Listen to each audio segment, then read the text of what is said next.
প্রথমেই বলছি সম্প্রীতি মণ্ডল এবছর নিট 2024 ক্র্যাক করে ডাক্তার হয়েছেন এবং বাঁকুড়া মেডিকেল কলেজেও পড়ছে। ওর হাতে পুরস্কার তুলে দেওয়ার জন্য আমি সম্প্রীতিকে স্টেজে আসার জন্য অনুরোধ করছি। সম্প্রীতি, তুমি স্টেজে আসো এবং জোরে হাততালি একটা। যারা এবছর পরীক্ষা দেবে তাদের জন্য এগুলো ইন্সপিরেশন হিসাবেই রাখো। এবং 93% মার্কস পেয়েছে সিবিএসই 2024 এবং ফিফথ হয়েছে ড্রিমস থেকে।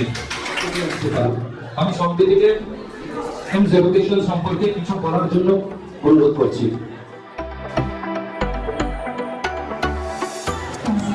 বলছে যুগের ভূমিকা অনস্বীকার্য, তার সাথে যেভাবে ফিজিক্সের কনসেপ্ট ক্লিয়ার হয়েছে আমার, যার জন্য আমি নিট ক্র্যাক করেছি। আমি অন্যান্য কোচিং সেন্টারেও পড়তাম, কিন্তু ড্রিমস যেভাবে আমাকে নিট প্রিপারেশনের সময় ফিজিক্স প্রিপারেশনে হেল্প করেছে, তেমন কোনো ইনস্টিটিউশন আমাকে হেল্প করেনি বা কোনো অনলাইন প্ল্যাটফর্মও আমি সেভাবে হেল্প পাইনি।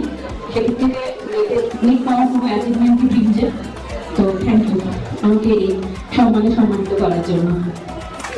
Thank you.